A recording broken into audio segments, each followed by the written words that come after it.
பிஸ்மில்லாஹிர் ரஹ்மானிர் ரஹீம். குரானின் பொருள். இன்னமா எக்ஸல்லாஹ மின் இபாதில் உலமா. 35வது அத்தியாயத்திலே 28வது வசனம். அல்லாவை அவனுடைய அடியார்களில் அஞ்சுவதெல்லாம் அவனை பற்றிய அறிவுடையவர்கள்தான், அதாவது அறிவாளிகள்தான் என்ற பொருள்பட இங்கே அல்லாஹ் கூறுகிறார். எனவே அல்லாஹ்வுக்கு அஞ்சுபவர்கள் அனைவரும் அறிவாளிகளே. மேலும் நபிமொழி, மனிதரிடம் உள்ள முடியாமை,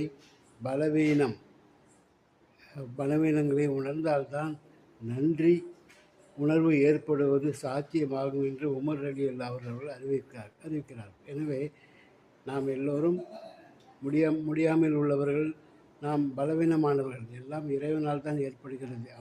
அப்படி நினைத்தால்தான் நமக்கு நன்றி உணர்வு ஏற்படுவது சாத்தியமாகும் என்ற பொருளில் இங்கே நபிமொழி கோரப்படுகிறது. இரண்டையும் நன்றாக உள்வாங்கிக் கொண்டு உங்கள் குடும்பத்தினரே நீங்கள் என்ன செய்யுங்கள், பகிர்ந்து கொள்ளுங்கள் என்று கேட்டுக்கொண்டு வாய்ப்புக்கு நன்றி கூறி விடைபெற்றுக் கொள்கிற வாகர்தவான அல்ஹம்துலில்லாஹி ரப்பில் ஆலமீன்.